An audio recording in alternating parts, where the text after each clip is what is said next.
LTA Lounge. LTA North. Yeah. Let's go. First LTA North day. First ever. The show match ever. The legacy start now. Normally I start by saying it's been too long since the LCS has been here, which is still true. That is true. It's still been too long, but it's called the LTA now. We also have Kangas. Welcome, man. Thank you for having me. Happy to be here.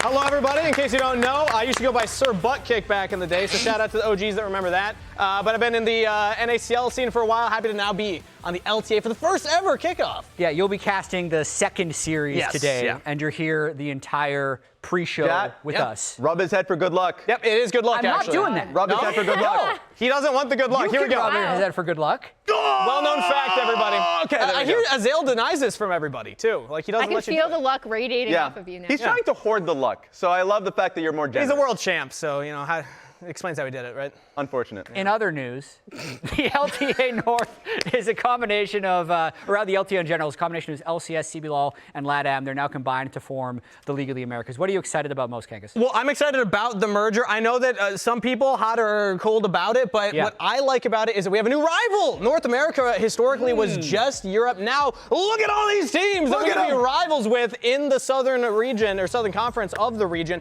We're fighting for international spots now. So not only do we have to fight to see can we beat EU at international events, we also have to prove that the North Conference is the stronger of the two ahead of those international events. Yeah, and if we go over to the LTA North teams in particular, you'll see a lot of teams from last year's LCS, but you'll also see a couple of new teams here. So we have Lion actually joining this conference, and Disguised, who was in NACL last year, is one of the provisional teams here in the LTA North. So Lion right there, and Disguised is going to be up here. So we're going to be seeing them within the next couple of days. I'm excited for Lion, especially because you can see, if you just watch any of the LLA games in the past, like how rabid and like passionate those fans are. So carrying that over, I'm excited for. I'm also excited for just the format. We have 3 splits.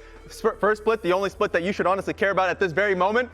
Fearless is here. You've probably been watching the LPL. You've probably been watching the LEC. Just in general, Fearless is now here in the LTA. It's going to be fun to be able to watch this. It's going to be interesting in the sense that it's going to be best of 3s now. Top 4 teams then fly over to Brazil, and you get to see that rivalry happen. Yeah, top 4 will play top 4 in round 1 of the first split playoffs, which is going to be very interesting. For you bracketeers how out confident there. the North and the South is. You can check out the full details of everything that's happening over at lollysports.com/news if you're interested to learn more. But since we are here in the LTA North, we're going to talk about the rosters. Yes. Let's go. Usually, so much change. A lot, usually. This year, so much. Except for some. Except for one, maybe 2 teams. Look. Look. The anticipation is going crazy. Sometimes the board doesn't want to show it immediately. All right? Like, I understand it. But there is so much change. But then when you look at the Cloud9 roster, okay, look, it is. Just look at me now. Yeah. Look at me. Eyes Now on look at the board. Eyes on me. Now look at the board. Now look at the board. The first one that you're referencing is the fact that FLYQuest did not change. Yeah, and I actually really like this from FLYQuest. I think in particular, they still have a lot of young players. Massu had an absolute breakout season last year, but he still has so much more room to grow, and I think it totally makes sense that they kept this unit together. They're a very creative team. They're a very fun team to watch. I'm super excited that they actually kept this roster. And for Inspired, I believe it's the first time he's been on a roster where it stayed entirely the same. Yeah, I mean, this is the band that you don't want to see break up, right? Like, I'm happy that this roster's running a bag, championship roster. They got 8th or top 8 at Worlds, rather. And so close, man. So close to that semifinals. And they didn't have a scapegoat, right? Yeah. At the end, like usually you'll have your top NA team at some point at Worlds. You'd be like, I'm going to go way This back guy. in the base. Dyrus, he just dives to every dive early game or something like that where fans will pile on a player because the team didn't meet expectations. But this team exceeded expectations, and because they went to all 5 games in that series that they lost, there was so much hope left. I think it encouraged them to keep together. I also think that speaks well of them. Again, they came up with a lot of really creative drafts. I know a lot of people focus on the picks themselves, but for me, it's what they did with them in their compositions, and also the fact that they were, alongside TL, one of our best lane swap teams. And I think you also saw that creativity come out of Worlds as well. Yeah, I mean, love to see the fact that they're keeping the young guys with the other rosters where we get to see far more change amongst their midst. My eyes go a little bit more towards Shopify Rebellion that made that giant leap. They were a bottom 2 team last year, both spring and summer split. This time around, they make big changes. Fudge comes back. Contractz and Palafox are a duo that come back together. Bvoy and Zeyzal. Zeyzal's going to be here for a little bit because of visa issues with Seoul. Expect that to be happening. Exactly. But so much change for this team. I'm most excited to see Fudge on this roster, personally, because even though his last split with Cloud9 was below his historic level, he still had moments where he was playing well, and I think he almost went too far in the I'm not going to be the reason the team loses the game angle, that it had so many fans turn on him, but I think his overall game knowledge and his talent is still there. So I really want to see if he has a big bounce back split. Yeah, and especially for this top side, I think they all really are super, super hungry to prove something, right? Because Contractz and Palafox were on top of the world together as NRG's mid jungle duo, did pretty poorly compared to expectations last year. And then, like you said, Jat, Fudge coming back onto the LTA stage. And if they're able to prove it, the ceiling is so high for this team. Like, if all these players are playing at their top game, this is a scary team. It is, and I just can't wait for, like, right now he's co-streaming it, but when Seoul comes over, then you get to see the fact that Bvoy and Seoul working well together. We'll see. Aspirations are high, big changes for them, and then we continue on. There are more changes for another team for us, Cloud9. I want to talk about them a little bit because for me, the big thing that I'm looking at, I know you're going to be looking at something different here, Emily, is Zven and Vulcan. Zven and Vulcan, when Cloud9 was on that high, around COVID times, 2020, 2021, they were an insane duo. A duo that was actually you were afraid of in going to solo queue because when they do it together, like, they would just get rank 1 and rank 2. So it's nice to see them come back. It's nice for a resurgence for Zven, who was just coming off that dig split. So that's what I'm looking forward to, Emily. Yeah, I mean, I'll point out Loki, obviously coming over from LCK Challengers. Last split, they added Thanatos, also an LCK Challenger star. I think Loki is interesting because there's actually another former LCK Challenger mid laner in Saint that I think a lot of people should be looking at. But yeah, I'm very, very curious to see how this roster comes together, given the way that C9 played last year, which was more, we're going to really try to crush the early game. And I think that there's also a lot of pressure on a player like Loki too, because this is the 8th mid laner that C9's had since 2020. They've swapped a lot. They have not really been able to solidify one player that they want to keep in that role. So if Loki can be that guy for them, that's new for C9 fans, because they've been asking for a while, when are we going to have like the true replacement, the true mid laner that we can kind of grow with and get behind? I want to see how fast they're able to play, because they're going to have some communication issues, as you always do when you have two Korean-speaking first solo laners. But then also, the team works so well with Zven as support. I think driving a little bit of the show, but being on AD carry, he just has a lot fewer options within the game. But I imagine he's still going to be trying to take a lot of that leadership role. So I think there's a lot of interesting dynamics at play that might take a little bit to get used to for Cloud9, which is pretty exciting. I agree. I think the fact that the core of Vulcan, Zven, and Blabber that have known and played with each other in the past, they know how that system is going to work, and they know how reviews are going to work, that will keep them stable, and hopefully it works really well for Loki, who's going to be the green player coming in to his first tier 1 region. That's going to be exciting to see. And for another team, we want to move on. Absolutely. I'm excited for Lion. The fact that Lion, an organization with such rich history in Latin America, is playing. We get to see Licorice join this team in the top lane. Odie Lan. Odie, by the way, added Lan to his name for that pride of Latin America North, because he's been with that region. He wanted to put that on his chest. Love that. And then the rest of the team, I think you have been talking about a little bit throughout the day, Emily. Yeah, I already pointed out Saint. I'm so glad you brought up Odie, just because obviously Lion Gaming as a whole has been such a staple organization for Latin America, now coming into the LTA North. And then Saint, I already pointed out, really, really hyped LCK Challengers mid laner. I am curious to see, again, how that translates on this roster, what their communication system is going to be like. Yeah, and then in support, of course, Lions. Not Lion, the team name, Lions support. I'll be playing remote, but he's only been playing for a couple years in Tier 1, but already has made multiple finals, attended international events, Worlds twice, MSI. You know the story of the name? What is the story of the name? Well, just basically that he idolized or looked up to Lion. Yeah. The fact that he is now playing with the organization. Manifestation, everybody. Manifest That's what that destiny, is. baby. Expectations, I think from old LCS fans, expectations for this team are very low. I'd love to hear in the chat what expectations are from old LLA fans for this team and where they're going to compete, because the LLA did make noise at Worlds in the play-in, beating 100 Thieves Lions not too were long there. ago. They did it. So there's going to be some confidence, and I think a lot to prove in the second matchup today. But I want to move on to 4 other teams we have. 100 Thieves as well. was slept on for most of summer because they lost a lot of games, had that huge run to make it to the top and make it to Worlds play-in, and then flamed out. So again, expectations are down at the bottom again. One roster change being FBI, the other 4 players returning from last year. Yeah, I feel like FBI is one of the biggest offseason roster moves that we've seen, though. Shopify obviously was like a whole rebuild, basically. Yeah. But FBI coming into 100 Thieves, I have really high expectations for this team now, based on what they were able to do last year, and also based on the fact that this is now Sniper's sophomore year, ability to kind of learn from what happened and try and improve from that. So maybe worried about a Fearless draft and the champ pool issues that he showed in summer, but if he can overcome that, I think that this team could also be one of the dark horses. Yeah, I'm super curious about this because to me, the engine of this team is still River and Quid. And when we saw them at their most successful, it was this mid-jungle duo really, really controlling the map. Sniper and Fearless was going to be the other thing I was going to mention because I feel like a lot of teams are going to be targeting him to take him off of his more comfortable picks and really force him onto other things in these best of threes. The one thing they're going to be focusing on is their variance. The fact that they can beat the best teams and then lose to some of the worst teams. And it really is just some of the individual performances. So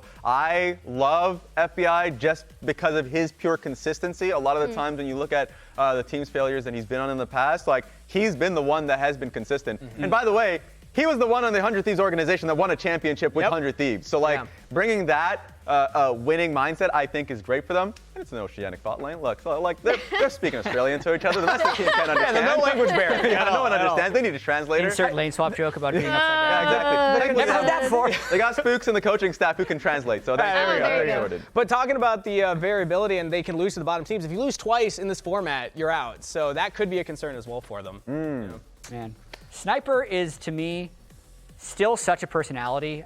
Behind the scenes at the draw show when everyone was trash talking, even before that happened, it was like Sniper versus the world. Just everyone giving him crap the whole time, and he will fire right back. Full TikTok brain. This team is so funny when it comes to content. Yes. Like any of the stuff that we did, but also I watched the 100 Thieves content about like a spelling bee with us like organization wide with their COD team and everything. And like FBI ended up winning because he spelt the best, but the spelling for the whole team was just bad. Impressive. Yes, and it was cheating because River and Quid are Korean. So they just thought I could not spell half the words.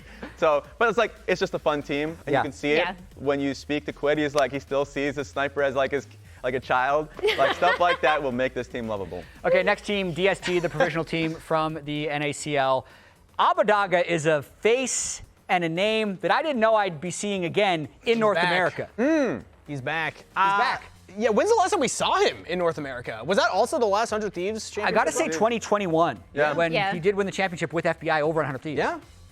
And that's, for me, I love the construction of the team because you have Hwei with them that won that championship as well. So like, not only do you have the combination of Abadaga and Hwei, but you also have, like, I think, which is like a pretty good system overall to bring up the younger players in Scary Jerry. XU's already been on Dignitas in the past, but he's coming back still, of course, trying to learn the ropes a little bit more. But I think Scary Jerry is my focus. Someone who was successful and won in collegiate with Maryville, and a lot of it has been based off of his ability to grow at a fast rate.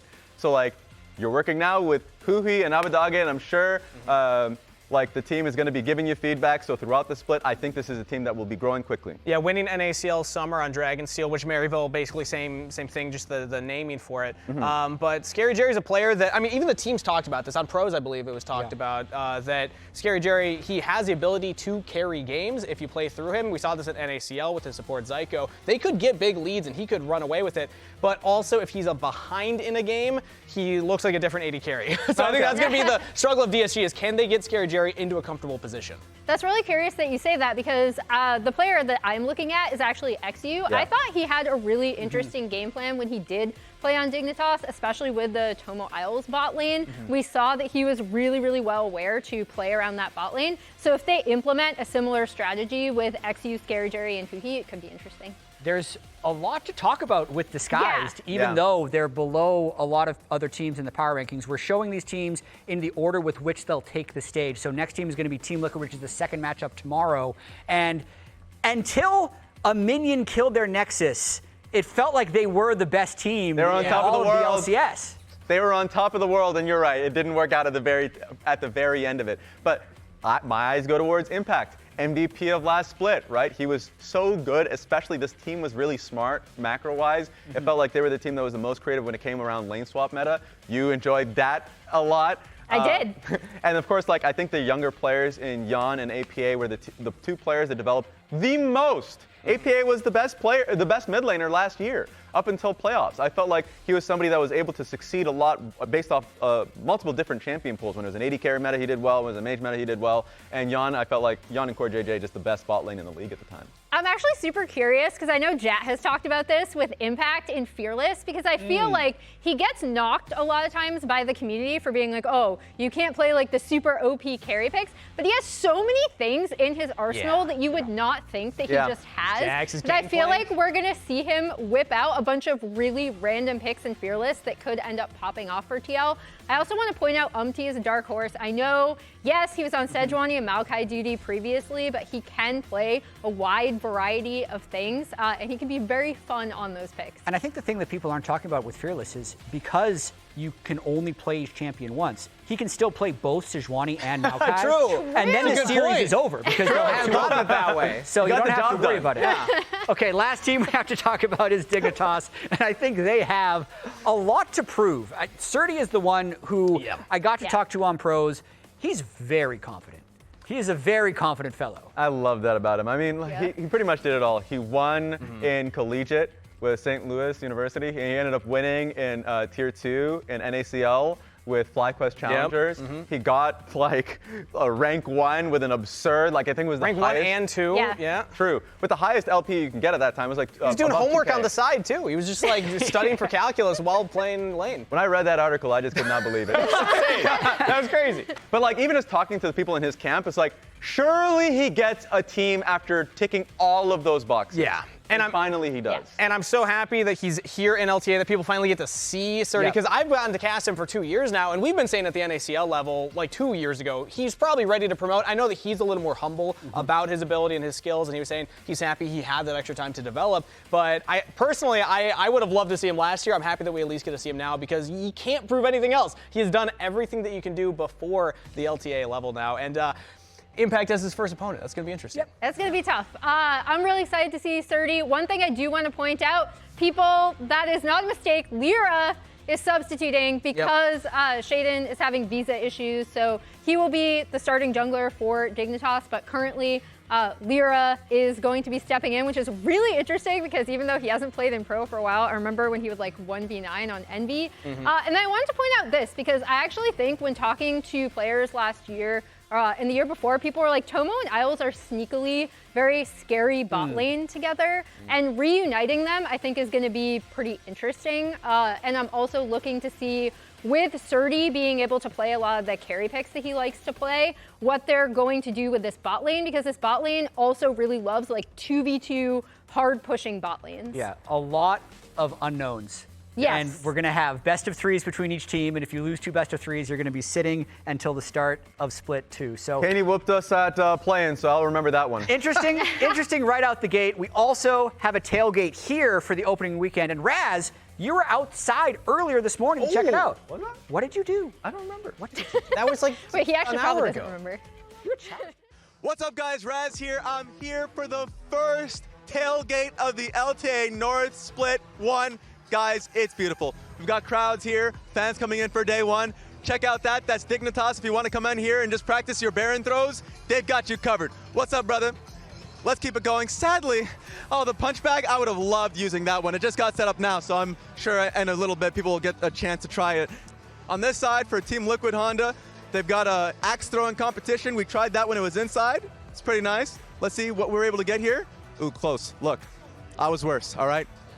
I was worse. I'm telling you right now. My thing was flying. Look, don't be judging. I see you guys judging. You guys would do worse. It is what it is. Let's keep it going, though. Let's keep it going. Let's check out FLYQuest. But before we go to FLYQuest, what's up, guys? Yo, what's up? How you doing? What's up? Chilling. What's your name, brother? I'm Miguel, man. How you doing? What about yourself? Name's Kevin. And yourself? Caleb. So where are you guys coming in from? We live here in sunny Los Angeles. Yeah, I live down the street right over here. So I'm excited. It's my first my first ever like league tournament, like ever esports scene I've ever seen in my life. That's sick. You guys are all coming in. Who are you guys cheering for in general? We're going for C9 today, yeah, C9. C9 for you too? C9, I'm trying to get these boys to join me and be a mega fan. What about yourself? Did you get pulled in by his C9 fandom as well? Right now, C9 all the way. One and only Raz? No, it's the one and only Angie. LTA broadcast? And Carlybot. Look, you guys did amazing work with A, the scarf, and B, the jersey, the decal. It looks beautiful, guys. Come in here and buy some. I'm going to try picking up this chair with my bare hands.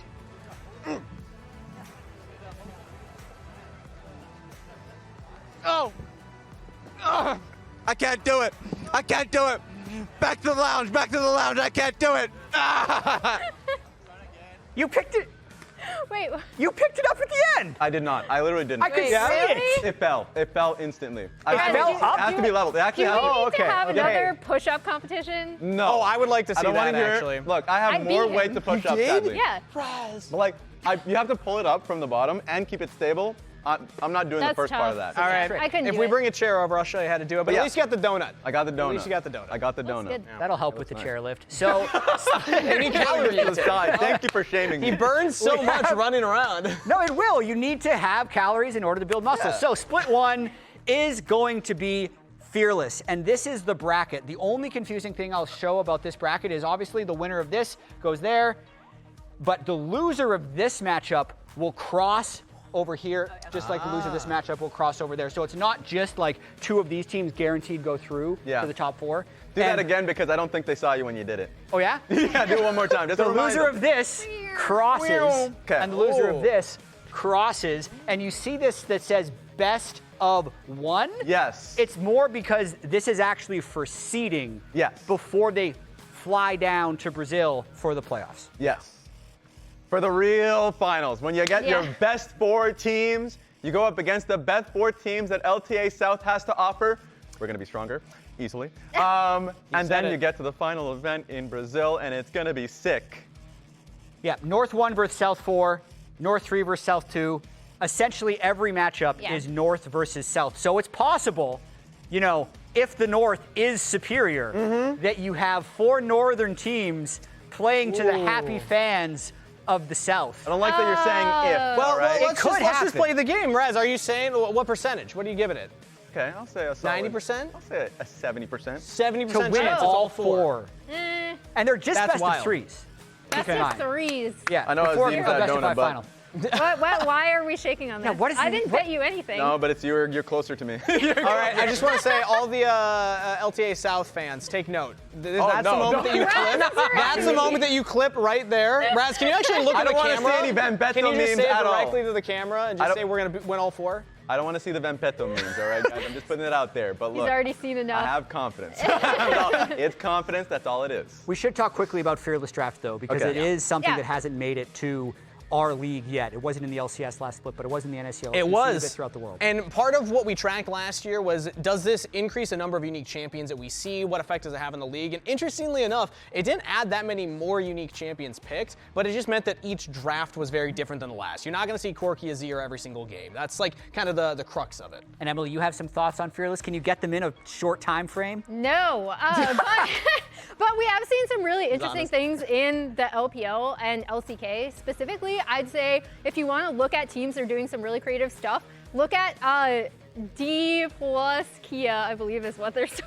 There it is. I always Good call call. them DK. Yep. But yeah, they've put out some really, really fun compositions that you should check out because they're just it's fun. We've had some fun. A lot of Pantheon. A lot of Pantheon, yes. Another Surprising tradition. amount of Pantheon. Another tradition we've had in the LCS that we're going to continue on in the LTA North, even though this is a very short split, is pre-split power ranking. Boom! So all of the on-air talent, as well as Meteos from the Dive, have filled out their caster power rankings. What is this? And Jack does not there's a believe in lot of 100 Thieves. samesies, but then I guess we're going to be debating 100 Thieves. I mean, that's really the only one to talk about. Everyone's got FlyQuest first. Meteos, don't He's worry a about C9 that. homer. He has to Yeah, do that. Yeah. Whoa! The paycheck saying it. All right, okay, we'll talk about mine. Let's just talk about mine. Why don't we? Let's do it. So I have 100 Thieves higher than anybody else. I also have Lion higher than anybody else. There's a couple of reasons. Let's start with 100 Thieves. Up first, I honestly think FBI is such a big improvement for this team. I put a lot of stock into him as a player, and also just a reminder that this is now the sophomore year 4 sniper in the top lane. Yes, there are issues, concerns about the champion pool with Fearless Draft. I think he's going to overcome them. And a bigger part of it is I just don't have the faith in Cloud9 that everyone else has. Everyone's gassing them up so much, saying that like, oh, Sven's coming back. Clip it. Okay, you can clip that one. I'll clip it. I love being proven wrong, but I feel like Loki was more of a middle of the pack LCK Challengers League mid laner. I don't have this high expectation for how well Cloud9's going to look out the gate. I think 100 Thieves have him. You know who used to also be a mid-level LCK Challengers mid laner? Quinn, and everyone dumped on him, and then he won MVP. I'm just saying. Emily, yeah, that's why he's a facts. Emily, facts. We have to discuss quickly changes to the game if you haven't been watching other professional league or playing that much solo queue. We have Otacon. So he has 2 different forms, Ravenous Otacon, Voracious Otacon, and they both do different things. Radicon and Vatacon. They arrive at 20 minutes into the game, and they are a very, very hard to kill objective. Emily, what have you seen so far from the Otacon you've seen throughout pro play? I've seen a lot of Voracious Otacon. Yes. A lot of Voracious. Right now, we're seeing Ruinous, which is the spawning Bloody Petals and the Rose plants. With Voracious, that is the one that essentially gives you a GA. And I'd like to call out teams for maybe use it a little bit more creatively, maybe not just immediately go into a fight and blow your free GA, but that is what it's being used as, right? It's the dopamine Since we've seen so much Voracious across because it is based on how many kills you have in the early part of the game. We've seen so much Voracious in pro play, which is essentially you get like it's a free kill, it's a free revive. Yeah. But also I have to point out, Raz, what patch are we on?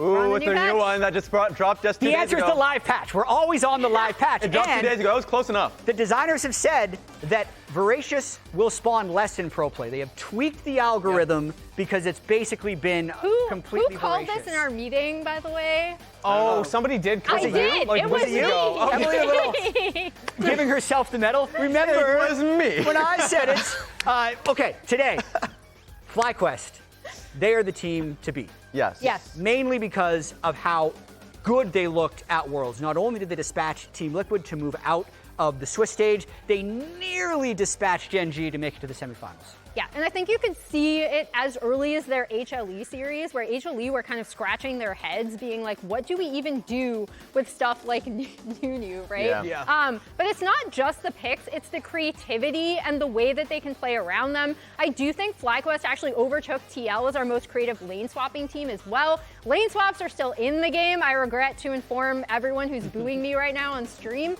which means that FlyQuest, I think they have a lot of creative adaptivity in draft, which is good for Fearless, and they're very, very good at lane. I was going to say, that's exactly what we saw at World is what's going to make them a scary team in Fearless Draft is because they have so many of these wacky picks, things like the Nunu, and Bwipo's Shampoo is an ocean in the top lane. You can play anything. Yep. Shopify is the other team we have to discuss. Fudge and Palafox actually have some pre-existing synergy. It's not just Contractz and Palafox to have the synergy on this team. Exactly. People just don't remember the fact during Academy, who won the championship? It was Cloud9 Academy, and it was Palafox and Fudge that were on that team, and they were like the focal points, honestly. So like, just in terms of that top set of the map that people have been pushing on, it's not just the mid-jungle duo that we have that understand each other in their comms. Like Fudge has that experience too. The top side is what we're focusing on mostly when it comes to Shopify, and it's going to be night and day. That's the expectation from last year, where they were bottom 2, where they were expected to be top 4, top 5.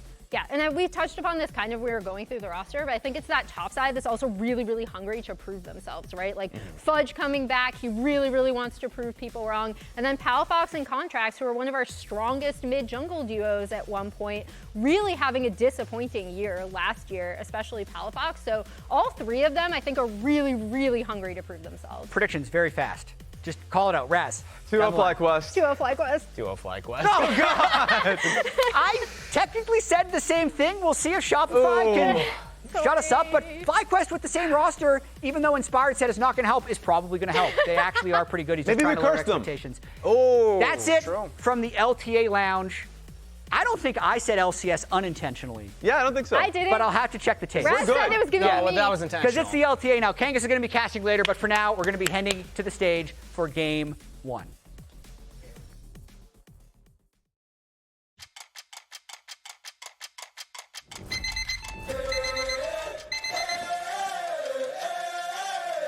The LTA is only 2 weeks away. Mal podemos esperar para o início da LTA.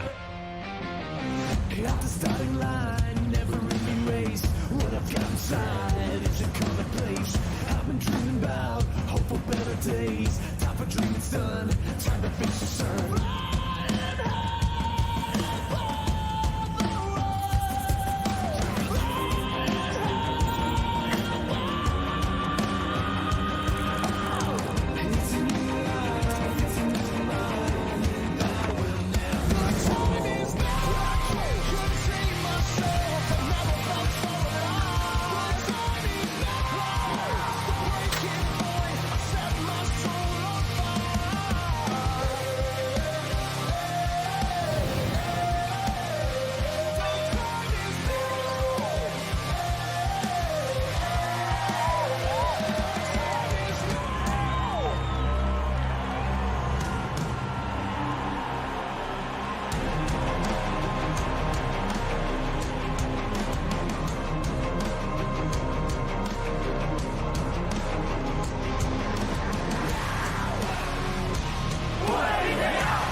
to the LTA.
It is a new era for North American League of Legends. You just heard the new theme for this league. It's my pleasure to welcome you to the LTA and to welcome back the defending LCS champions, FLYQuest.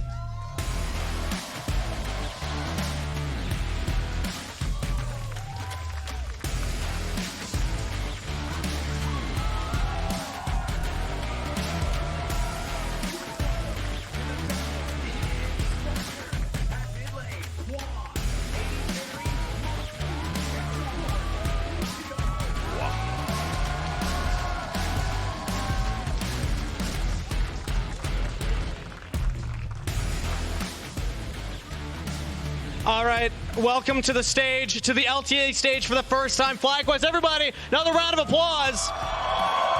Bwipo, I'm happy to get a chat with you before your match. I want to ask you, first off, reigning champions from the LCS era that just wrapped up. What does that mean to you coming in now as the defending champs? It just means that we're the team to beat. I think everyone's looking at us and what we're doing, and we want to set a high standard. Okay, do you have any message for the rest of the league out there as the reigning champions? Well, internally, we've actually been talking about streaming our scrims and sharing a little bit with the fans what's going on. 7 out of 8 teams have declined, so we're asking, what are you hiding? What are you hiding? All right, congratulations on again being the reigning champions. One more time for FLYQuest. So back to the casters to meet their competition. All right, let's meet their opponents. Facing off against them, it is a moist new look for Shopify Rebellion. In the top lane, Fudge. In the jungle, Contractz. At mid lane, Palafox. AD carry, Bvoy. And at support, it's Zeyzal.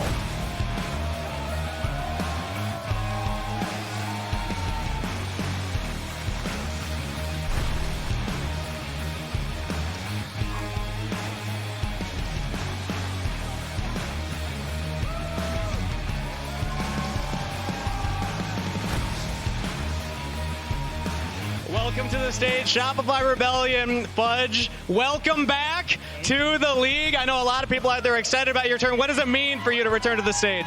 I mean, it's exciting. I'm here to prove myself again, and I'm excited for the games. FLYQuest is a strong opponent, so if we win, then we feel pretty good.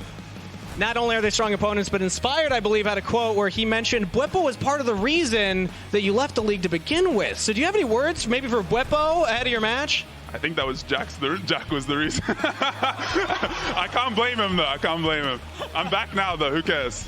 All right, well, welcome back. Shopify Rebellion, everybody. Let's get ready for our first ever Best of 3 at LTA North. Ladies and gentlemen, welcome back to the Riot Games Arena. We've been here plenty of times before, but never under this banner. It's time for the LTA, and it's time to kick it off with FLYQuest going up against Shopify Rebellion. I'm Captain Flowers, joined by Azael and Kobe, joining us for the TriCast here for the first game. Gentlemen, are you ready? I am so ready. I mean, the last time I was watching FLYQuest, they were pushing Gen G to 5 games. So yeah. I am very excited to see them run back the entire roster. Yeah. You know, we've had multiple teams from the LCS run back their rosters now, of course the top teams, running back their rosters here into the first season of LTA North. And it makes me very, very excited, but also very worried for moist Shopify Rebellion here in their in their first matchup, having to go against the defending champions. Yeah, I mean, it's a really tough ask for Shopify Rebellion. Of course, they are playing with a sub here with Zeyzal, who is going to be subbing in for the team. And you mentioned it. FLYQuest is back with the same squad. TL's back with the same squad. You know, that may sound like a foregone conclusion because they did well, but teams very rarely stay together these days. I know Inspired was saying this was the first time in his entire career that he's had the same roster from one year to the next, and really excited to see what they can grow. It can also be intimidating specifically because now that we're moving to this new format, we've got this extra smaller size split to kick off the year. You blink and you're going to miss it, man. This thing will give you whiplash. This schedule is very fast, and you're not going to get a lot of second chances. I mean, 2 weeks, if you lose back-to-back weeks, you are out of the first split. It is best of 3s. It is fearless. It is the LTA. And if you're going up against FLYQuest as your first opponent, getting a win is going to be a really tough ask. So you have got to be on your A game right from the word go. I did see a little bit of fear in Fudge's eyes when they picked FLYQuest in the draw phase. So, yeah, definitely a little bit of fear leaking in. Of course, I'm very excited to get to the next couple of games in the series when we do get to see the fearless format really take effect. But of course, for people who don't know, and the champions picked in this first game will be banned out for the remainder of the series. All right, let's go ahead and get into those bans here for the first game, as it's Zyra, Vi, and Kalista banned out by Shopify. FLYQuest have banned out Cassante and Jace, and exactly, that's the number one thing I was noting. FLYQuest have not yet paid their Skarner taxes on the red side here in the draft phase. I'm really curious if they're willing to just let that one through, and they are. Yone is going to be the ban instead. Yeah, I mean, Skarner is almost permabanned globally so far, in this season. It is going to be left up, and it is going to be grabbed immediately. Something that Europe uses a lot into the Skarner is Ivern, because your root collar is really good against it, and anything that you can use to try and stop Skarner in the E is definitely very necessary when you're playing against this champion. But even so, everyone still prefers the Skarner. It's just so good at ganking, so good at making engages, and you can just rush Heartsteel, so you get incredibly tanky very early on. So even in the face of Ivern, with your root collar, with your Daisy, with your shields for your team, and trying to have a good 5-on-5 setup and be able to kite back, it is still fairly scary. But the Ivern is a great call out, because it is a strong matchup into the Skarner, but also because FLYQuest used this to so much success last year in Summer Split, where it started having to just be chain banned against Inspired because they were playing these 2-threat comps, utilizing Quad and Massu, who are so good for the team, as these 2 major carries, and just buffing them up and protecting them with that Ivern. It felt like it was impossible to beat them in team fights when they got this style. And I know that Massu is someone that so many fans are now just rooting for passionately after his performance at Worlds, stepping up, showing up, just nearly taking out Korea's #1 seed. Would have been, in my opinion, the greatest upset in League of Legends history for one of those matches. So close, but yet so far. And you know that FlyQuest are hungry to keep that improvement, to keep that progress going. And even without being able to pull off that upset, I think Massu had one of the best rookie years in NA League history, period, right? Like, he performed really well internationally. He performed really well regionally. He won a title. He won Rookie of the Year. He was great internationally. It was just so exciting to see his growth. And he's going to be playing a critical role in this draft with the Ashe pick, getting that engage, getting that utility from the bottom lane. One of the things when you do pick Ivern as a jungler, you're going to need your primary engage from either top lane or down from the bottom lane. And so I really like how this draft is kind of playing out for FlyQuest, where they started out, giving over the Skarner, knowing they're going to do the Ivern into it. They get their engage with the Ashe from bottom lane, and then they get Bwipo on one of those special Bwipo champions here with the Urgot thrown down into the Jax. As Ben would call it, one of the funny picks from Bwipo. And this is one of the things that people were really seeing as a potential advantage for FlyQuest is we already saw them going so far outside of the meta, last year with the Nunu and obviously with the Ivern when it wasn't as popular. We know that Bwipo brings out all kinds of stuff, his Garen, his Olaf, his Urgot. These are advantages in Fearless even more so because even though you can't play these in the next games, he can just go back to the stock standard meta stuff in the coming games. Interesting, the Braum banned pretty early here too by Shopify, trying to take away that team fighting defense. Like whenever you have to play into an Ivern, it's already kind of rough for your engage. But if you had to play into a Braum also, I actually like that really early Braum ban from them. It does raise the priority on things like Leona from the bottom lane, that then your lane phase isn't hindered by a Braum counter pick.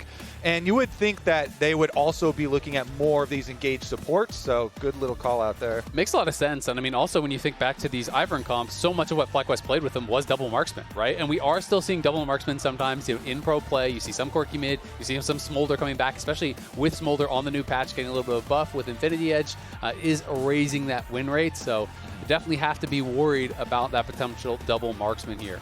Okay, so second half of the bans all the way done now. 2 supports, 2 mid laners. Braum, Rakan, Orianna, Azir, all banned away. Let's see how FlyQuest want to handle this 4th pick of the draft, and they will lock in the Cassiopeia for quad. I mean, a new name of the league, but still it's going to be a quad Cassiopeia here. He's one of the champions that when he first came in, we're all trying to hype up for him. And Cassio really has thrived with the feats of strength, not actually even requiring her to buy the upgrades. She don't have feet. Don't have feet. Don't have to buy boots. Don't have to buy the upgrades of the boots either. So you get the automatic lot of extra move speed. Extra move speed if you can get those feats of strength. So nice little look up there. And that's the Leona I was talking about with the Braum ban really early. Then you don't have to deal with that lane counter. Plus you don't have to deal with engaging into that difficulty. Also, walking straight at the Cassio, as the Skarner, if Skarner's coming through the wall, you can just throw down your W. It's very, very difficult for Skarner to deal with, for Leona to deal with even as well. Veigar would be interesting. Hwei does make sense. You get a little bit of range here into the Cassio. The Cassio is more of a mid-range mage. Exactly. You have a lot of wave clear with this. You have that outrange there for Palafox. And Palafox, coming off of a tough year last year, really looking to prove himself. When I talked to Coach Revan, that was one of the things that he really was emphasizing, was that these players were so hungry to prove themselves. They're so hungry to really have that opportunity here to play at the highest level, to show that they belong. They all feel that they've been overlooked at times. They all feel that, they haven't necessarily had that perfect set of circumstances around them. And so this is their opportunity to step up against the defending champions here and make something happen. All right. It would be a big one. It would be a big upset here if they could pull it off very early on into the season. As you guys were saying, yes, there is double elimination in this kind of tournament format, but you only get 2 chances. It's tough, man. It's tough. Final pick of the draft here for FlyQuest will be the Rell for Busio. Rell's one of those champions. She's kind of in the same bucket as like Malphite for me, where I'm never mad to see Rell on my team. It's always going to be useful. It's always going to team fight. Get in there and press R. Yeah, and it really rounds out their team comp that they were building up here, that utility from the bottom lane that they're really leaning into with their early investment into the I'm betting no. It's been 10 years at this point. Also, if the cat was going to happen, the cat would have happened. I need to go There's check no more the date. episodes of LCS. I got to go check the date on the original Cat for Kobe tweet. It's been a long time. It has been a long time. Yeah. I think we need to revive it. Travis, he seems like he can just ignore it now. Dude, I was out on there on the front lines for you. I was in every one of Travis's Twitch chats and episodes. I was terrorizing him for you. Me too. But at a certain point, Kobe can move out and get his own cat. All right, we'll have to see if anything ever develops in that saga. But right now, we got another one about to play out in front of us. Best of 3, Shopify Rebellion versus FlyQuest, the defending champs versus a squad that we've seen have some high highs before. Can they hit them now again here in this new league, this new season, this whole new look for LTA? That's what people are always excited about when they watch these players play, Flowers, because you can have the really high highs, but you can also have the really low lows and the blunders.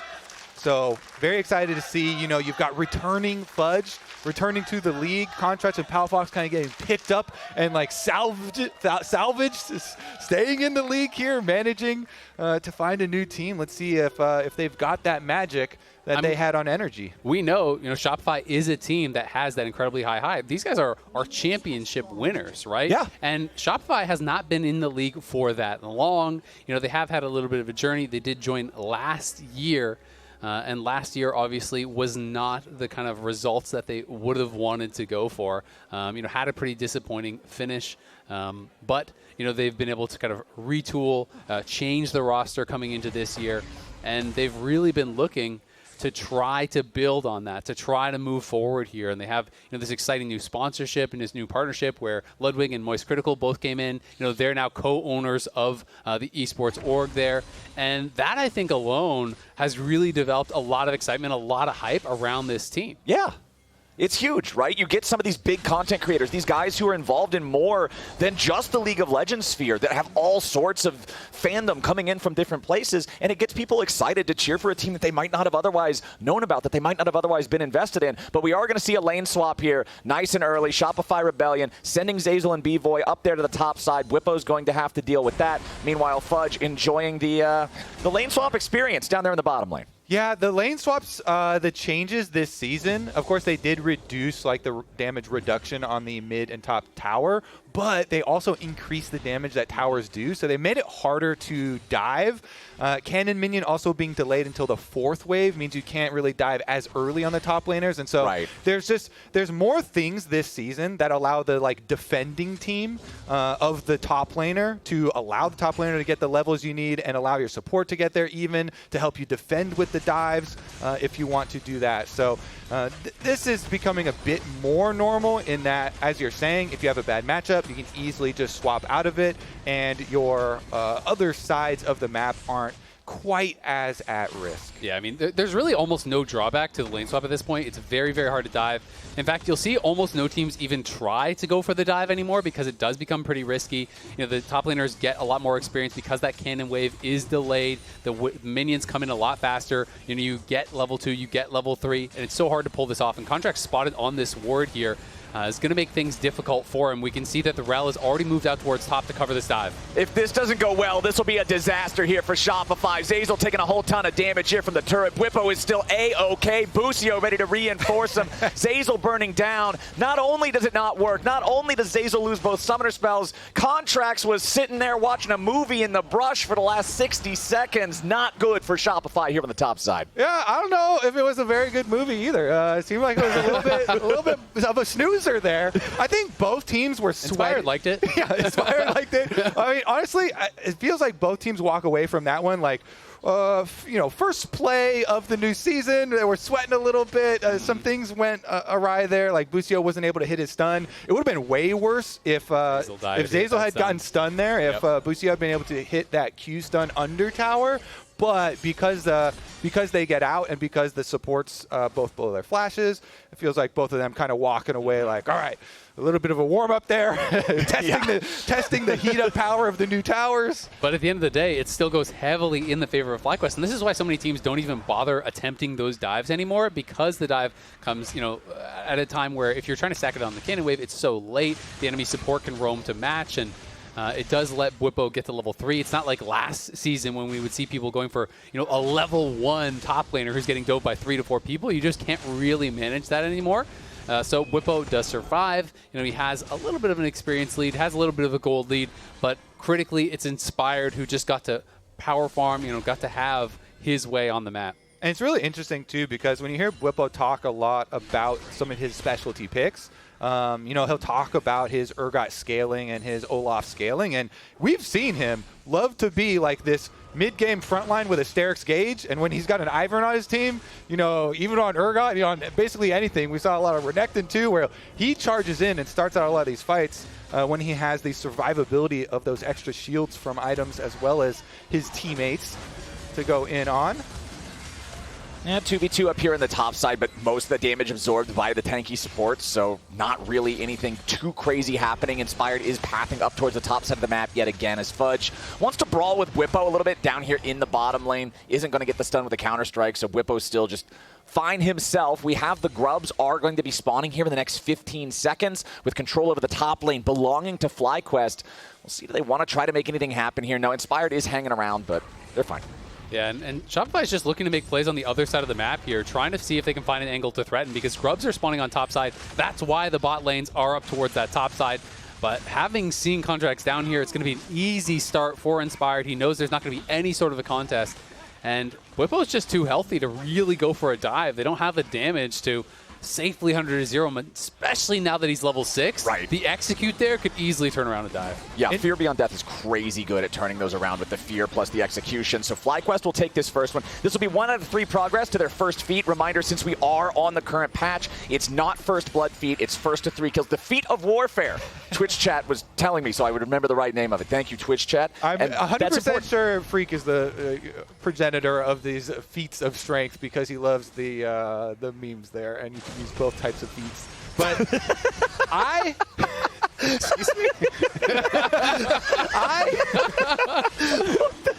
I much prefer grubs as my first objective feat of strength. More than feet? Yeah, yes. More than feet. Grubs are your favorite feat. Because the grub buff also helps out with getting the first tower feat. Which a lot of times you can get way quicker. What have you done, Cody? And so you can kind of rush into them. I mean, Freak really did it. No. You can really rush to training them. And some of the changes on this patch, because we are on the live patch, that I really do like, is changing the first blood one to the first 3 kills. That was a really good change. And so I find a lot of the times it does kind of pivot on who can rush down for first tower. Mm-hmm. And so if you've been trading the grubs for dragons early on, it just also helps you kind of domino effect snowball on that one. Well, the nice part for FLYQuest, looks like we've got first grubs and first Drake for their side. That's a pretty bad news here for Shopify early on. They're down in objectives. They're at least even on gold after the botched attempt of the turret dive in the top lane alongside Contractz spending all of the time in the brush looking to set that up. And now Shopify does have an angle here in the enemy jungle, looking to control this red buff area before the second spawn of that lesser neutral objective. Inspired wanted to plant the grove there on his chickens, but will not be around to reap the rewards, as Shopify will guarantee that Contractz can steal that camp away. Yeah, honestly, like the pace of this game for FLYQuest, cruising right along to their very strong 5-on-5 setup that they're going to have. A little bit of a play up here, just gets the cleanse out though. Yeah, got the cleanse, misses the follow-up arrow. Massu with a good sidestep on that one. Zeyzal wanted to jump in, but he takes a turret shot. That means Busio and Massu are going to come out on top in terms of health with this trade, but Contractz is nearby, so Shopify are trying to bait their opponents to just step a little bit too far forward, allow Contractz to come through the wall here with the Ishtal's impact. He does have the Impale ready to go now, too. We'll see if they want to go for it. Contractz going in. Busio with a nice stun there onto Contractz. Flashes back out of the way, ready to turn it around here with a crash down. Zeyzal flashing out as well. Palafox with that spiraling despair over the wall and the rain of arrows. It's first blood over to Bvoy. Might look for one more. Can't quite get the snipe here on Massu. Another sidestep away from the piercing arrow. Palafox just barely manages to get the kill. It's a 2-0 game for Shopify Rebellion. Massu with some fancy feet there, dodging out on so many of those spells, but it just doesn't matter. They have the 4 members up towards that top side. They make the dive happen. They don't just get first blood, they get 2 kills. Yes, there will be a bit of a cost to that as Inspired is forming some camps. They're going to lose a play mid to quad, and he's going to cover top now, but still great initial play there from Shopify. And I think it was very necessary. Like, it's starting to get to the point where we're a little bit That counts. That's a hit. That is a hit, 100% right there. Put it on the board. We're starting to get a little bit worried about the ability there for FlyQuest just kind of playing their game. But here we go. And it's really the roam up from Palafox that makes the difference here. Yeah, absolutely. I really like the initial play there from Busio, though. The Shattering Strike on Contractz coming over the wall, then flashes out of the ultimate, goes to the Crashdown, and that forced Contractz to flash out because had he been hit by that Crashdown, he would have been in the tower range and might have gone down first. And even with all the dodges from Massu, there's only so much space you can work with. Now, the really important thing is to analyze what's going to happen afterwards because of the deep wards that were also left in the jungle, because they did give up some priority there. Uh-oh, we're right back into the action, though, as they're locking up Massu. He doesn't have any summoner spells, but Busio with a beautiful counter-engage, and Bvoy is already down. Make it 2 dead on Shopify Rebellion. Make it FlyQuest picking up the feat of warfare. 3-0 in that scrap. Oh, and it's going to be another objective the way of FlyQuest as well, Flowers. This timing is critical. Grub's second pack will also go the way of FlyQuest. That's it. That is going to be everything. That's going to be the feats. They've got 3 kills. They've got 3 objectives. They've got it all here, and it starts out support v support. Yeah, and watch Quad, though, over the wall. You know, he was spotted, but they did not react. A great engage from Busio, and then R-Flash over the wall from Quad. Inspired there, buying the time, keeping Massu alive, who was missing those summoners. And they're getting the grubs. They're getting the plates on top side as well, as Bwipo has time to push in here.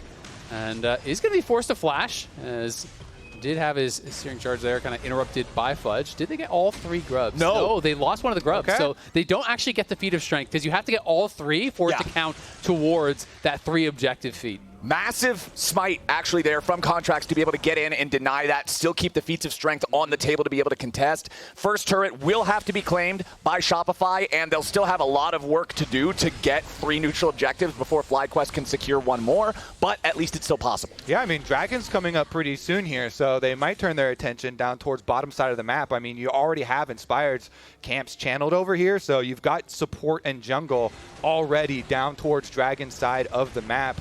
They might want to just keep this action rolling. Quad's ultimate will be back. They don't have their critical flashes on their team, though, so maybe Palafox and Bvoy, the carries here for Shopify, with their flashes, will be able to make something happen. But if they are unable to, FlyQuest will just keep on with their game plan here. They've got river control. They have very good vision set up. Yeah, I mean, it's interesting because it becomes kind of a bit about front to back, right? Because Massu and Quad don't have flashes, but none of the playmakers on Shopify's team have flashes either. Their carries are more safe, but it is very difficult to fight front to back against Inspired here on this Ivern. He already has the Moonstone. You can see a lot of key item completions are coming through, but Shopify does get push in mid, and for now, it looks like FlyQuest are content to just sit back. We got word that Moist Critical is watching, so I'm sure he's nervous right now because we're approaching probably a very critical fight for his team, and they're trying to move in and get some vision. Busio fighting back, as you're saying here, trying to clear that pathway out. Meanwhile, though, Inspired's taking this time, clears up towards top side, still remaining efficient here. On Ivern, sometimes it's a bit of a trap where you can easily just play to all your lanes and constantly play for all your teammates, and a lot of Iverns fall behind in CS, but he's actually kept his CS quite nice here and has the Moonstone already fully completed, which is a huge power boost for your team fights. I also really like Bvoy's first buy. You know, the Serpent's Fang, there's so many shields on this team. Obviously, there's the shields from the Ivern, but also the E on the Urgot. There's the shields on the Rell Crashdown. You know, it is going to be really, really effective here, and it's someone who can kind of easily apply it. Yeah, I like the adaptation for it. I also, when you're looking at the inventory, you can look in Contractz' items and see the Winter's approach going towards that Fimble Winter is not as much early power as going for a straight-up health item early on. However, once you have it complete, the extra survivability, the shield spam in the fights can go a very long way, as the Dragon is going to be aggroed, but not fully committed to. And there you go. Turret plating has fallen. Much easier for either team to be able to claim the turret feat now. If FlyQuest does it, they instantly win the turret, the feats of strength battle. If Shopify does it, then we just continue on with the war over the neutral objectives. It is 2 minutes now until the Herald spawns, and we will see Otacon 6 minutes from now. I'll keep an eye on wherever the pit was. I didn't see which side it spawned on. Okay, it's up here on the top side. Top side Otacon. Yeah, and this tower is getting dangerously close to going down. Fudge is really trying to keep it alive, but he is getting chipped away at. You can also see Quad pushed in bot. No one's responding to that. That tower is also low, so now Shopify is starting to get pulled apart a little bit because they're trying to defend first tower. They're also trying to defend that third objective from going down, but it looks like FlyQuest is going to be able to claim first tower on the top side. They're going to have to give that up. They will defend the bottom tier 1, but this is another little edge there for FlyQuest, and they do secure the feats of strength. And it just shows how big that scrap in mid was, because remember, Shopify did have the 2-0 kill lead. Now let's see how the fight breaks out. Arrow flies out from Massu. Busio ready to follow up the engage. Nice use of the Cassiopeia ulti from Quad. The shutdown credit goes over to Busio, and Palafox is already down. Zeyzal 2, Fudge flashing away as FlyQuest have already found 2 kills. Bwipo's going. Fear Beyond Death. First half hits Bvoy, but he pops the cleanse to get away. FlyQuest feeling great about it. 2 more kills and an extra Drake, but wait a second. That Drake was stolen away. The turret was what gets them the feats after all. The Drake isn't what's going to do it. Isaac, you already pointed that out, but I got so lost in the details, man. Turret at least gets it done. FlyQuest feeling good. Yeah, we're lost in the feeds. Contractz did the drive-by, the Skarner Classic. Drove on in there. He was able to yoink the dragon, but Flowers, they're still tremendously behind in the game and need to fight their way out. Zeyzal's going to try and do just that. Yeah, Zeyzal trying to buy time for the rest of the team to come in here and collapse on Bwipo. They've got a 4 versus 1. There's no way out. Bwipo wanted to try to maybe find a way to take Zeyzal with him, but it ain't going to happen. So good catch there from Shopify right as the Rift Herald spawns. But Zeyzal's very low, and they did commit multiple resources to that. Solar Flare, Chains of Corruption, pretty much everything. Let's take another look at the Dragon fight.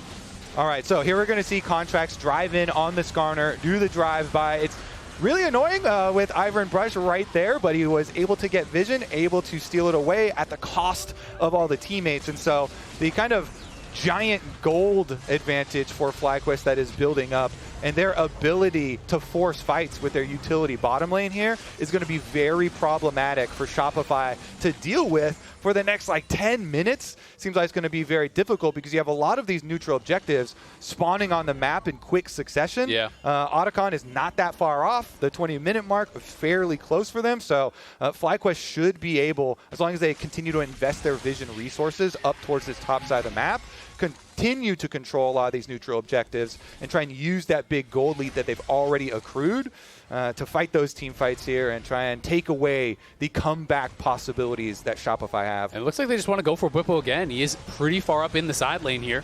And this is something that we've seen teams do in the past against FlyQuest, against Bwipo specifically, try to punish that aggressive play style that he has. But Bwipo's ready to turn it around. He knows he has backup coming to help him. Inspired and Massu here on the right side flank. Fudge having to leap back to Contractz, trying to continue his escape route. Bvoy ready to reinforce the Shopify lines. Fudge is down to 40%. Quad's ready to make the big flank come in, but Bwipo might just be the first to die. He stays alive, barely. Massu also hanging on. Bwipo grabbing the first kill back against Fudge. FlyQuest, the health bars are low, but you'll call it calculated. 1-0. Nicely done there by FlyQuest. Quad just drew so much attention in the backline. So many members from Shopify were having to deal with him that it bought time for the rest of the FlyQuest team to be able to knock down that front line. Bwipo just turns, immediately starts fighting. They had TPs coming in from both sides. Both Palafox and Quad do arrive. You can see the arrow comes in from Massu, forcing out the flash from Zeyzal. And then this is where Quad gets into the backline, and all of Shopify is really just pushed back, trying to deal with this Cassio. And look how low Bwipo gets, but he's able to E and flash his way out, just barely surviving as you're talking about Quad then flashing out as well. So a little give and take there on the front line / the back line here. And FlyQuest both inspired, flashing out when he had that Hwei ultimate on him, able to take away that danger from the rest of the team. And then Quad able to survive as well, ensures that FlyQuest will still retain control of the top side of the map. And Bvoy has no flash now, because in that replay you saw the damage. Quad hit Bvoy with 1 Q and 2 Serpent Fangs, took him down to below half HP. And you can see Inspired talking about Fudge. I believe this was from Pros, talking about how he felt that Bwipo destroyed him and was the one that kind of made him lose his spot. Fudge didn't really agree in the pre-match interview, but Bwipo, just such an exciting player to watch because he has such a defined playstyle, right? He's really going to play his game, and sometimes he has a very different view on how the game should be played than other top laners. Meanwhile, the team fight looking very good for FlyQuest. We've got double items for Inspired now. The Redemption has followed up the Moonstone, so even more of that security in your 5-on-5. And with the amount of CC on this team, this is what we are a little bit worried about for Shopify. So they have to continue to try and make picks on side lane. Nice slam into the wall with the angle there from Contractz, trying to take down Bwipo. Bwipo wanting again to try to use that ulti to make it an even trade, but it does not happen. Zeyzal stunned up a little bit here. Busio lands a shattering strike. We'll call it a follow-up, but there's just no damage nearby. Quad and Massu looking to see if maybe they can put a little poke on Palafox, but it's not going to work out too well. FlyQuest still with a 3,500 gold lead, but they are down a man for the next 20 seconds. It was a really good pick here for Shopify, but Bwipo has his teleport ready, so even with that death timer, it's a little bit dangerous for Shopify to try and get anything else, and they actually lose out a bit on tempo because of it. Early push in mid from Quad, and then Inspire drops the Rift Herald to try and finish off that mid turret, and you just transition your pressure from mid push into Dragon. Very classic macro here from FlyQuest, so even though they lose Bwipo because of the fact he had TP, they are still able to get 2 objectives out of it. Speaking of objectives, Otacon now on the Rift, and it is Voracious Otacon. If y'all at home have trouble remembering that one, which one's which, remember that Voracious means hungry. If you're hungry, you're not full. You're not full power. You're not the big one. You're the little one. Voracious Otacon is the little one, and that means he is hungry. The hungry one gives you the GA. This is scary stuff. I thought you were going to say you're hungry, so you eat the roses. No, I don't know. What does that have to do with anything? No, the roses are the big one. Yeah, see, exactly. You're doing it backwards. No, that doesn't make any sense. Nobody eats flowers, man. Fudge is in some trouble. They're trying to eat some Fudge, but they aren't going to get him. Not all the way. Instead, Shopify turning it right back around onto Bwipo, and Contractz is taking the kill. Now Palafox in danger. Flashes over the wall, but the arrow follows him. Massu on a rampage, on the warpath, on the hunt. Volley flies out, but it misses both targets. Massu wants to go after Fudge. Finds him with a little bit of damage, but the counter-strike might just be ready to turn it back around. Massu still slowing him down, still gunning him down. Nicely done with Busio here with a massive engage on the 2. It's a double kill back over to Massu. Everybody on Shopify Rebellion is dead in the dirt, and Otacon's the reward for FlyQuest. Let's revisit this vicious, voracious Otacon. Because I always thought of it, okay, so Voracious Otacon is hungry because there haven't been as many kills in the game, so he's hungry for more kills. No, he's hungry because he's not full. I'm more with you. Yeah? I'm more with you. You guys, no, okay. That's not right. He's hungry because he's not full, because he's not full power. He's not the big one. He's a little one. Well, he is the one. FlyQuest is looking fed right now, so I'll say that much. Massu, finds the angle, is able to chase him down, and FlyQuest really looking good in these 5v5. Shopify have been good in the side lanes, finding picks, finding angles, but when it comes time to this 5v5, it does not feel like they have an answer. So, this was huge from FlyQuest. They're getting this reward. Worth pointing out, though, remember that they did nerf the Voracious Otacon in this patch. It was way too strong. So one of the big changes that they made was making it so it's worth more money when you have that free death. A little bit of a reminder of Massu's accomplishments last year. We already talked about his incredible rookie performance.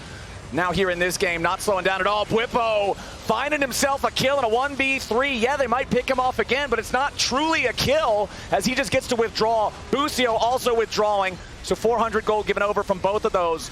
But nobody actually dead as Massu just tearing through Contract's health bar. Again, he's not afraid of dying. It doesn't matter. Redemption. Going to keep him healed up anyway. They don't even lose the false life. Massu's going legendary 8-1-4. He's nearly got twice as many kills as the whole damn Shopify team. Bwipo looking to cut off the escape route. Palafox fears him, but Palafox will be the only one getting away as Contractz drops. Massu still won't even lose the false life. It's not fair. FlyQuest are making them look ridiculous. Finally, they at least remove the buff. They get that, and like you're saying, 200 gold now for trying to kill off those GAs, so that does feel a bit better, but I mean, FlyQuest are just still showing the caliber of play that they showed at Worlds this year. There's a very similar style as well, building up a very good team fight, having the Ivern heals and shields, but let's take a look at Bwipo in the side lane. Because he had the GA, it's more than just going. It's like, what are they even doing? They send 3 at me.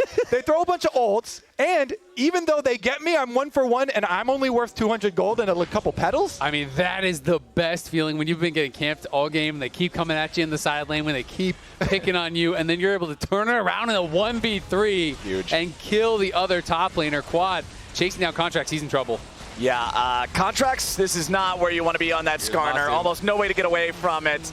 Easily done. Massu, Quad, Busio working together. That is a 1 and 4 Skarner. This power pick, this champion that we were surprised to see let through the draft on the red side, FlyQuest clearly had it figured out. They are not struggling against this at all. Yeah, they were already Ivern enjoyers, and so they really wanted to play into that side. It also does help, to have a lot of this counter engage from your Cassiopeia and then utility bottom lanes. Like we were saying, this is a lot of what FlyQuest were already doing really well last year, and they won the league. Yeah. A lot of people talking about scrims, early this year. We're saying much of the same here, where FlyQuest are kind of picking up where they left off last year, which was in first place. And I think this also plays a lot into kind of the new era of draft philosophy that you have to take with Fearless. If you're on red side and Skarner is normally this tax, this mandatory ban, if you're confident you can beat it, let it through the first game. All of a sudden, you don't have to worry about that automatic ban for the rest of the series, and your draft is much more flexible, much more freed up. Yeah, and so Skarner a lot too, especially like solo queue Skarner, but even pro play as well.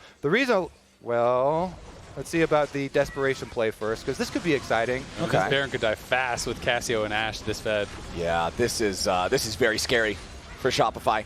They will. It's so hard to get in there. Yeah, just keeping it leashed. They're just keeping it leashed with Daisy. The brush is also really annoying to deal with. You have to go in here. You're blind. The enemy team has just so much CC ready to counter you.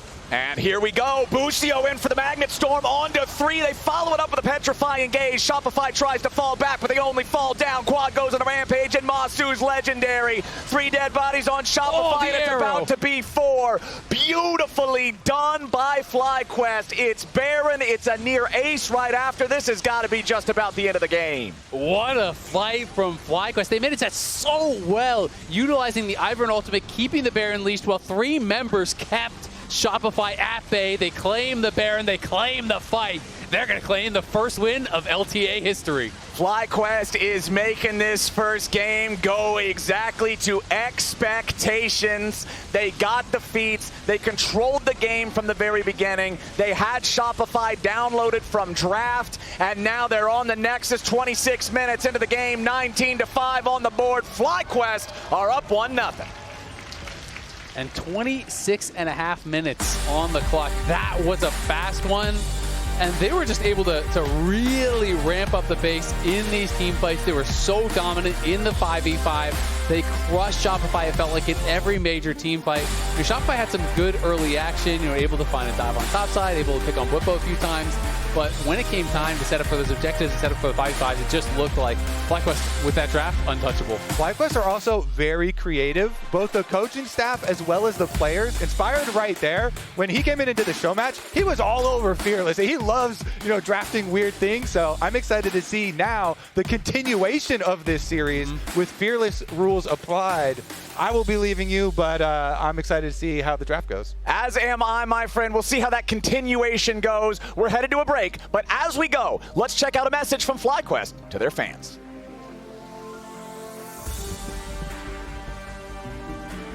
Hop on League. Let's play a few 8 rounds. Okay, I'm getting on. I feel so ready to play. Yay! We did it! You have to watch the jersey reveal together. FlyQuest just dropped it. Okay. So wait, Basil! I love this jersey. It's so cute. Wait, the holographic is pretty cool. Yeah. Hey guys, I'm making a booklet kit for Fly and would love for all the fans to write something for the players and staff. Attached is a Google form with more information on where you can leave your message.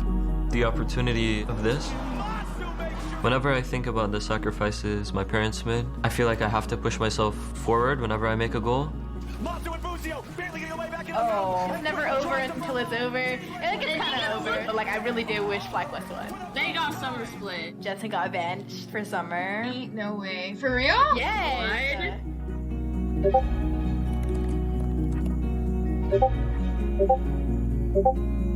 Fire on 3, 1, 2, 3, 4! Okay, I'm going in hard. 7 seconds! Wait! Are you kidding me? Big-time fans are now finally rewarded with an LCS championship. This one is for you guys. Is he gonna go? No! World's video, you guys watch it? 8강에 오게 돼서 정말 믿기지 않는 것 같고 젠지를 만나게 돼서 더 흥미로운 것 같아요.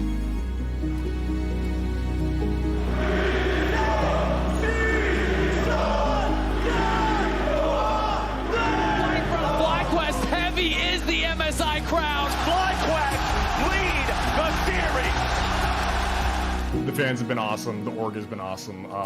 This has been a long time coming.